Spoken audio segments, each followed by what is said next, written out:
दुसऱ्याच सकाळी चंदू आणि तारा यांनी लग्नाची नोटीस दिली. परत ते वेळी चंदू म्हणाला, तू खोलीवर चल, मी जरा भटकून येतो.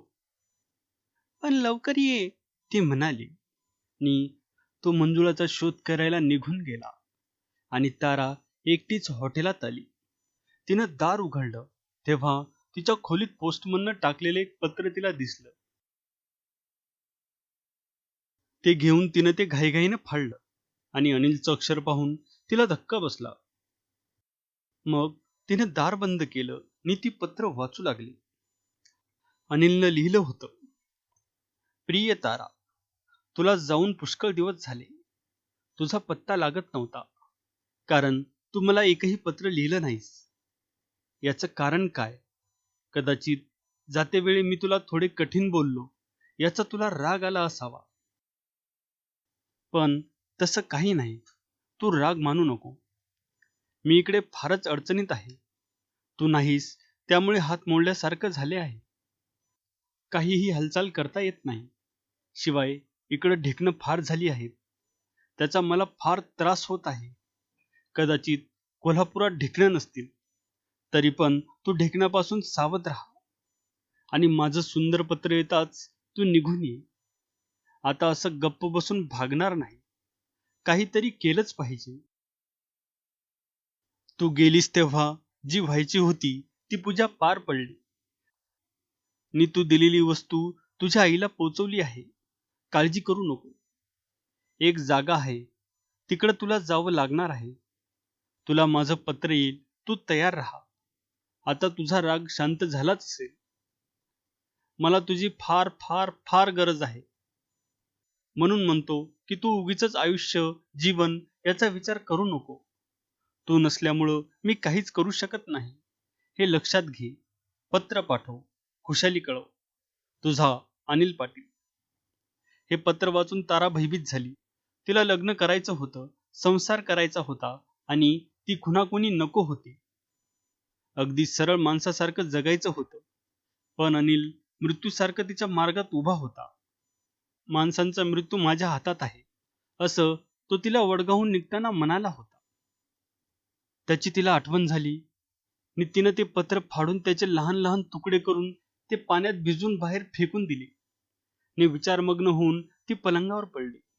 ती मनात म्हणू लागली, जर हे पत्र आज चंदूच्या हाती गेलं असतं तर अनर्थ झाला असता. आजच मी लग्नाची नोटीस दिली आणि आजच त्याने हे विपरीत पत्र पाठवलं. म्हणे तू नाहीस म्हणून माझा हात मोडल्यासारखा झाला आहे. मी किती दिवस ते दुष्ट काम करायचं नि जगायचं. तो सांगेल तसं वागायचं. मी कुणाच्याही घरी जाऊन घर पाहायची, तिजोऱ्या पाहायच्या आणि त्यानं खून करून त्या पळवायच्या. आणि मी ते काम करणार नाही असं म्हटलं की त्यानं मला धमक्या द्यायच्या. आणि पुढेही तो स्वस्थ बसणार नाही. मला सुखानं जगू देणार नाही. तो अशीच पत्र पाठवू लागला तर, आणि जर एखादं पत्र चंदूच्या हाती लागलं तर, या सुखाला आग लागेल. अमृताचं विष होईल. नि मी जन्मातून उठेल. आणि मी त्याचं ऐकलं नाही, तो म्हणतो तसं वागलं नाही तर तो माझा खून करील. दोन्हीकडून माझं मरण अटळ आहे. थोड्या वेळानं चंदू आपलं काम करून आला आणि ताराचा तो उतरलेला चेहरा पाहून चकित झाला. म्हणाला, तारा, काय झालं? कुठं काय? मग हा चेहरा असा का करून ठेवला आहेस? कसा? कसला विचार करीत आहेस? आता फार विचार करावा लागणार आहे, तारा म्हणाली. आता माझं लग्न होऊन मी एका माणसाची पत्नी होणार आहे. मला संसार करायचा आहे. आणि मी तर अशी हॉटेलात राहते. आता मला घर हवं, भांडीकुंडी हवी आणि त्याचा विचार करणे भाग आहे. चल, वेडी कुठली. चंदू तिला जवळ घेऊन म्हणाला, अगं, आत्ताच मी घर पाहून आलो. भांडी घ्यायची आहेत ती कधीही घेऊ. हे ऐकून ती खदकन हसली. आणि 8 दिवसांनी अनिलचं दुसरं पत्र येऊन धडकलं. त्यात त्यानं लिहिलं होतं, तारा, पत्र मिळताच तू निघून ये. काम नक्की झालं आहे. मी तुझी वाट पाहत आहे. तुझ्यावर माझी सारी भिस्त आहे. अनिल पाटील. ताराने ती पत्र वाचून फाडून टाकले, पण ते वाचून तिची कंबरच खचली, जीव गुदमरला. अडकित्यात सुपारी सापडावी तशी तिची अवस्था झाली, पण तिनं त्याही पत्राला उत्तर दिले नाही आणि येईल त्या प्रसंगाला तोंड द्यायची तयारी केली. आपल्यावर एक भयंकर प्रसंग येणार आहे याची तिला खात्री होती आणि हे गुपित चंदूला कळणार, दडणार नाही या भीतीनं तिची गाळण उडाली होती. ताराचं लग्न झालं, ती सुखी झाली, पण अनिलची पत्र येतच होती की तू लवकर ये, तू नसल्यानं माझं काहीच चालत नाही.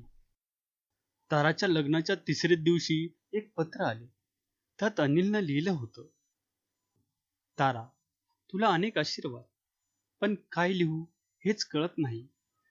मी पत्र पाठवून तुझी वाट पाहत आहे, पण तू नव्हे, तुझं पत्रही नाही. याचा अर्थ मी काय समजावा? मी कोण आहे, कसा आहे हे तुला ठाऊक आहेच. मग हा काय प्रकार आहे? तू काय येत नाहीस? मी तुला पहिल्याच पत्रात लिहिलं होतं की मी फारच अडचणीत आहे. इकडं मला ढेकणांचा फारच उपद्रव होत आहे.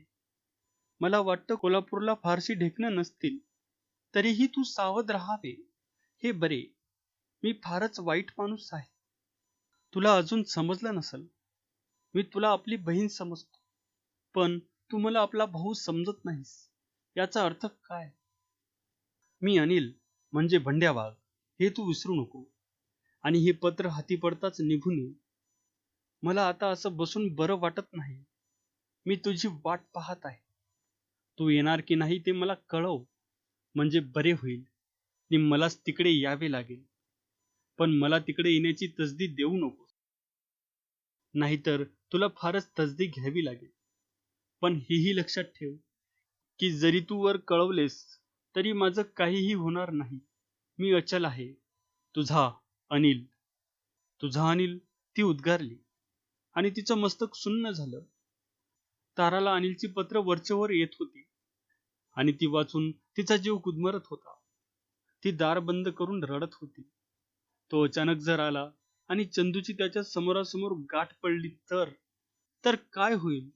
मग मी चंदूला काय सांगू? तो काय म्हणतो? वर कळवलेस तरी त्याला काहीही त्रास होणार नाही. मी अचल आहे आणि तो येईल. खून करणे त्याचा धंदाच आहे. पण मला हा किती दिवस राबवणार? आणि मला ते कुकर्म आता नको आहे. बस्स झाले. आणि आता मी एकटी नाही. मी लग्न केले आहे. मी कुणाची तरी पत्नी झाली आहे. आपण त्याला स्पष्ट कळवावं की मी लग्न केले आहे आणि आता मी ते काम करूच शकत नाही.